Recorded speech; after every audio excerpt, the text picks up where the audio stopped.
하마터면 놓칠 뻔한 지구촌의 다양한 소식 이 시간을 통해서 총 정리해드립니다. 월드 리포트 봄 개편을 맞아서 이 코너를 새롭게 함께해줄 분을 모셨어요. YTN 라디오 장원석 아나운서와 함께합니다. 안녕하세요. 네, 안녕하십니까. 장원석입니다.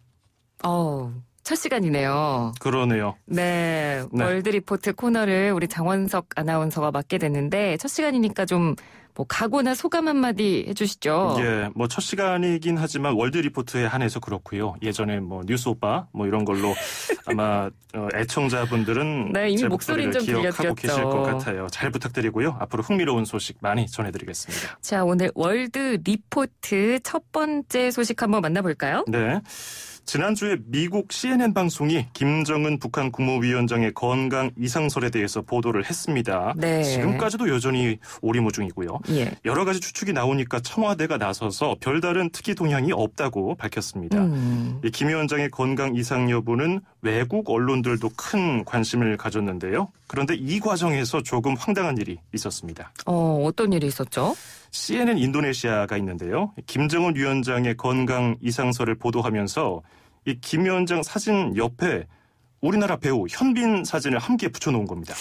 그러니까 이 CNN 인도네시아에서 방송되는 뉴스 프로그램에서 앵커가 관련 소식을 전하면서 멘트를 하는데 그 뒤에 그래픽으로 처리된 그 사진에 김 위원장이랑 배우 현빈 씨랑 같이 사진이 있었다는 거잖아요. 그러니까 말이에요. 마치 남북 정상회담을 하면은 문재인 대통령하고 김정은 위원장 사진이 함께 붙는 것처럼. 이게 얼마 전에 사랑의 불시착이라는 드라마가 굉장히 인기였잖아요. 맞아요. 드라마 속에서 현빈이 북한군 장교 리정혁 역을 맡았었는데 이 인민군복을 입은 현빈의 모습을 그대로 뉴스 화면에 쓴 겁니다. 그러니까요. 드라마 속 주인공일 뿐인데 그렇죠. 그걸 뉴스에 쓰는 게 굉장히 황당했던 일이에요. 그렇습니다. 게다가 CNN이라는 명성에 걸맞지 않은 실수라고 할 수 있습니다. 그러니까요. CNN 인도네시아는 이 뉴스는 김정은 위원장에 관한 내용이지 한국 드라마 리정혁 대위 캐릭터와는 관계가 없다. 고의가 아니었고 실수에 사과드린다. 이렇게 뉴스 시간에 따로 시간을 내서 이 문제에 대해서 사과를 했습니다. 네, 인터넷에서는 우스꽝스러운 해프닝이다 이런 반응도 있지만 만약에 우리나라에서 이런 일이 벌어졌었다면 정말 큰 비난은 피할 수가 없었을 것 같아요. 그랬을 겁니다. 근데 여담으로 이 사랑의 불시착 드라마가 인도네시아에서도 인기가 많았다고 합니다.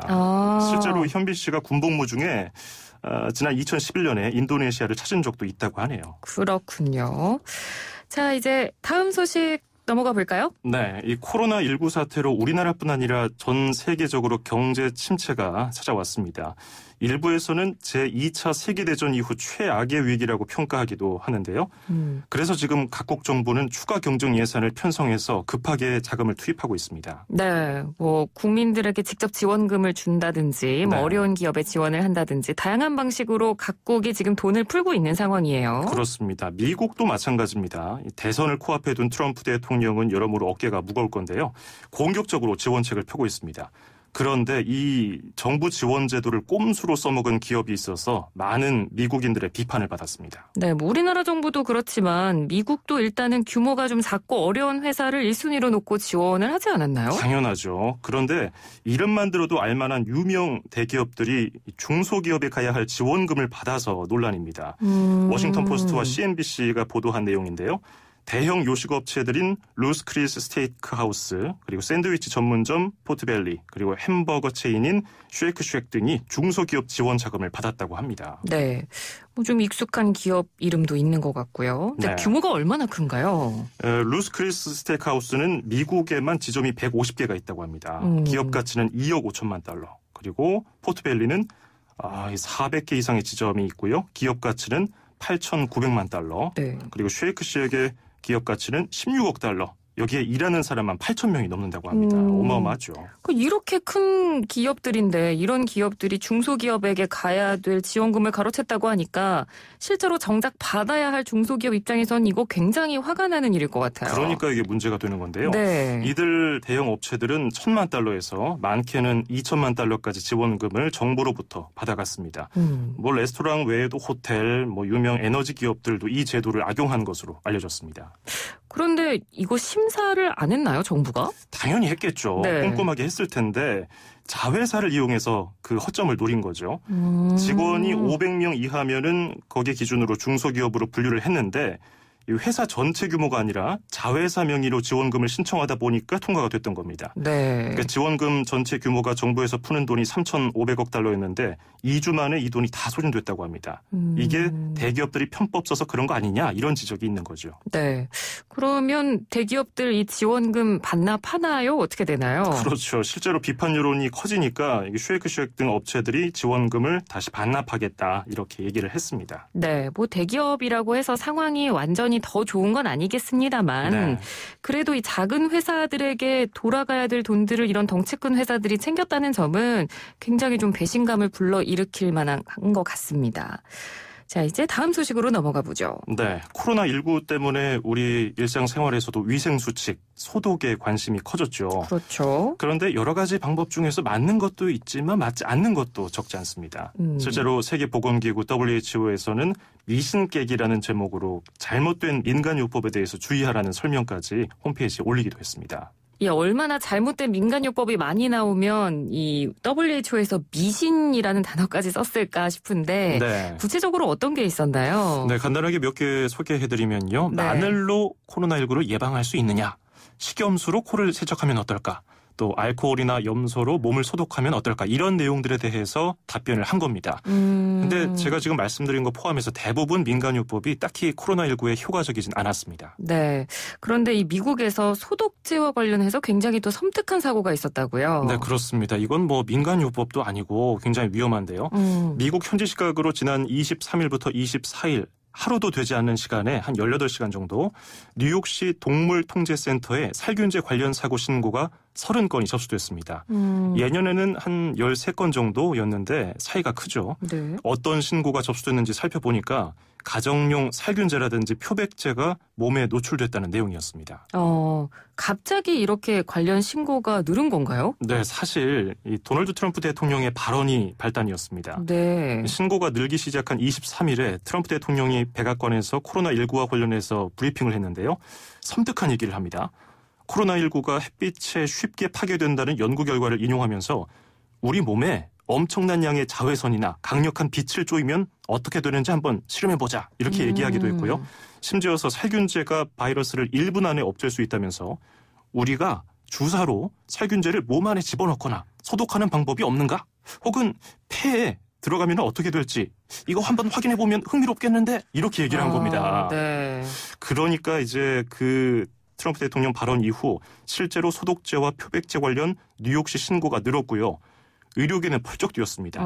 살균제를 몸에 주입한다든지 흡입하면 아주 막대한 위험이 초래될 수 있다는 건데요. 이건 의학 지식이 없어도 당연한 상식이죠. 그러니까요. 사실 이 관련 소식을 저희가 어제 이 외신 브리핑 코너에서 전해드리긴 했었는데 네. 이 소식까지만 저희가 전하고 실제로 트럼프 대통령의 이 말을 듣고 시민들 중에서 소독제, 표백제를 사용한 사례가 발생했다는 건 저희도 지금 알았거든요. 네. 그러니까 이 공인, 특히나 이 대통령이 얼마나 말 한마디 한마디에 신중을 기해야 되는지가 참 중요한 단적으로 드러나는 사건인데 트럼프 대통령도 좀 이번 기회에 그걸 좀 깨달았으면 하는 생각이 들고요. 그렇습니다. 자, 장원석 아나운서와 함께 월드 리포트 코너 진행하고 있습니다. 이제 다음 소식 넘어가 보죠. 네, 이번 것도 깜짝 놀랄 소식인데요. 네. 미세먼지가 심하면 우리 사회에 비상저감 조치가 내려지고요. 차량 홀짝제 같은 게 시행되잖아요. 그렇죠. 뭐 깜빡하고 홀짝 확인을 못하고 나오는 분들은 이제 차를 몰고 공공기관에 갔다가 아하. 주차 못하고 그냥 나오는 경우도 있잖아요. 맞아요. 그런데 이 홀짝제가 차량이 아니라 아예 외출하는 홀짝제면 어떨까요? 사람이 외출을 하는데 나갈 수 있는 요일이 정해져 있다는 건가요? 그렇죠. 이게 실제로 있었습니다. 중남미 나라에서 시행한 제도인데요. 네. 코로나19 확산을 막으려고 전 세계적으로 사회적 거리두기 운동이 펼쳐지고 있죠. 뭐 페루, 콜롬비아, 파나마 등에서는 더 나아가서 남녀 홀짝 외출제를 시행한 겁니다. 그러니까 홀수 날에는 남성만 그리고 짝수날에는 여성만 집 밖을 나갈 수 있다는 거예요. 네. 일요일에는 다 나갈 수 있고요. 네. 이거 너무 과한 정책처럼 보이는데요? 그렇죠. 네. 그 이틀에 한 번씩 가택연금 되는 거 아니냐. 인권 침해다. 이런 비판 굉장히 많았죠. 네. 그리고 굳이 왜 홀짝을 남녀로 나눴는지도 굉장히 의아하고요. 네. 뭐라고 해명을 했냐면은 나라에서 이 제도를 위반한 사람을 쉽게 적발할 수 있기 때문이라고 합니다. 그러니까 여성만 나올 수 있는 날에 남성이 나오면 그래도 비교적 쉽게 잡아낼 수 있다는 거예요. 네. 그리고 처벌이 생각보다 강합니다. 즉시 체포한 뒤에 거의 한 달치 급여를 벌금으로 물린다고 합니다. 그렇군요. 예. 근데 뭐 우리나라 기준으로 보면 이거 너무 극단적인 제도네요. 그렇죠. 근데 또 남녀 홀짝 외출제를 시행하는 나라들의 면면을 보면 의료시설이 그다지 뛰어나지 않다 보니까 코로나19에 걸리면 치명적이라는 판단으로 아예 집 밖을 나오지 못하게 하는 이 같은 극단적인 방법을 쓴 겁니다. 네. 근데 또 이 제도와 관련해서 특이한 얘기도 들려오더라고요. 네, 어떤 거죠? 일부 국가의 일부 지역이긴 하지만 남성들만 외출하는 날에 북적이는 곳은 술집 같은 유흥가고 네. 여성들만 외출하는 날에 사람이 많이 모이는 것은 식료품점이라는 겁니다. 네. 이게 제도 탓에 이게 남녀 차별이 나타나는 거 아니냐 이런 불만도 많다고 합니다. 네, 충분히 그럴 수 있을 것 같아요.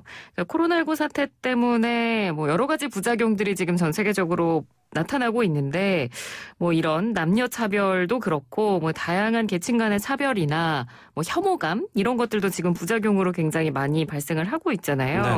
그러니까 대표적인 경우가 굉장히 많이 언급되는 것 중에 하나가 바로 인종차별인 것 같은데 다음에 소개해 주실 소식도 인종차별과 좀 관련이 있는 내용이네요. 네, 그렇습니다. 한국계 미국인 배우 존조 이야기인데요. 네. 최근 아시아인을 향한 인종차별에 대해서 비판하는 글을 기고해서 화제입니다. 미국의 유력 일간지 로스앤젤레스 타임스에 긴 글을 실었는데요. 제가 그중에 몇 부분을 발췌해서 읽어드리겠습니다. 네. 부모님께 배우기로 만약 우리가 성공한다면 다음 세대는 인종이 불리한 조건이 되지 않을 것이라는 희망이 있었습니다. 제가 배우가 되었을 때 그런 희망이 현실이 된다는 것을 느꼈고 나는 인종차별이 없는 삶을 살기 시작했습니다. 그러나 인종이 그 사람을 정의하는 순간이 온다는 것을 배웠습니다. 코로나19는 아시아계 미국인이 조건부라는 것을 상기시켰습니다. 한순간 우리는 미국인이지만 그 다음 순간에는 바이러스를 전파한 외국인이 됩니다. 아시아계 증오 현상을 과소평가하거나 멀리 있다고 생각하지 말고 그것은 당신 가까이에서 벌어지고 있다고 여기십시오.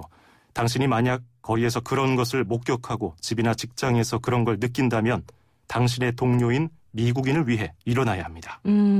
이렇게 기고를 했어요. 네, 굉장히 점잖은 표현으로 굉장히 좀 뼈가 있는 무게감 있는 메시지를 던진 건데 특히 이 코로나19는 아시아계 미국인이 조건부라는 걸 상기시킨다. 이 말도 굉장히 좀 와닿는 것 같아요. 예, 그렇습니다. 그러면서 존조는 아시아계 미국인들이 집단 폭력을 당하거나 염산 테러를 당한 것을 언급하면서 이 미국의 인종혐오 범죄에 대한 비판을 계속했습니다. 네. 이번에 존조의 기고문이 미국인들의 마음에 경종을 울릴 수 있을지 기대를 해보겠습니다. 네, 알겠습니다.